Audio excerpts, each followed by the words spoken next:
All right, let's talk about 3 a.m. The house is totally quiet, but your mind, it's just screaming, right? We've all been there, just trapped by those late night worries. But what if I told you that your brain is basically lying to you? We're going to pull back the curtain on why your brain's biggest lies seem to come out right when you're supposed to be sleeping. You know that feeling, that jolt? 1 second you're sleeping peacefully and the next, bam, you're wide awake? And your brain is already in a full-blown panic. In all that darkness and quiet, your mind somehow decides, hey, this is the perfect time for a detailed performance review of every single mistake you've ever made. And it always seems to start with something small, doesn't it? Just this tiny little flicker of a thought. But then it suddenly just snowballs. Your mind digs up that one awkward thing you said last week and replays it for you in perfect, cringe-worthy detail. And before you even know it's happening, that simple worry about a locked door has spiraled into a full-blown existential crisis about your entire life. I mean, sound familiar? And see, this is the heart of the whole thing. These don't feel like just thoughts, do they? No, they feel like urgent, profound revelations that you have to solve right now. But I'm here to tell you, that feeling of unshakable truth, it's a total lie. Okay, so if they aren't true, then why do they feel so incredibly real? Why does it feel like our own brain is turning on us in the middle of the night? Well, the answer is, it's actually fascinating. And here's the twist. It's not what you probably think. This isn't about some deep psychological thing. The root cause is way more, well, primal. It's about the actual hardware in your head. And, more importantly, what it's not doing while you're asleep. So let's meet the main character in this whole drama, your prefrontal cortex. Just think of it as the calm, rational CEO of your brain. During the day, it's the one in charge, right? It's handling logic, putting things into perspective, and pretty much telling the more emotional parts of your brain, hey, chill out. And here is the absolute key difference. During the day, your CEO is online, in charge, keeping everything balanced. But at night, well, something crucial happens. The CEO clocks out. It literally goes offline from maintenance. And that leaves the emotional, anxious parts of your brain completely unsupervised.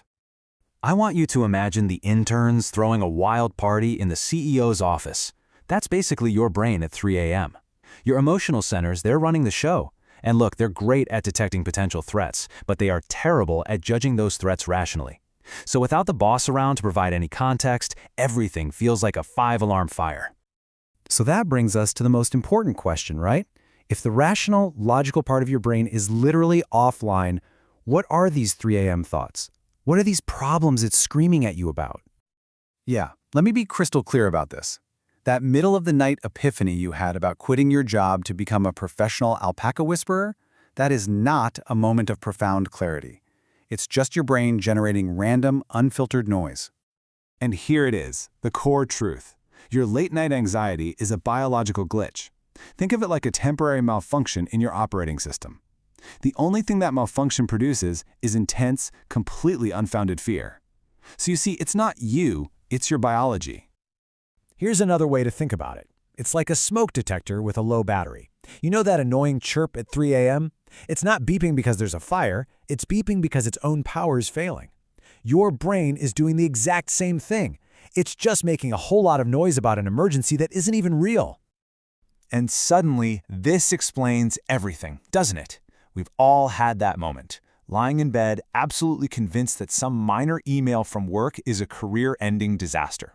At 3 in the morning, it feels like this massive, insurmountable mountain.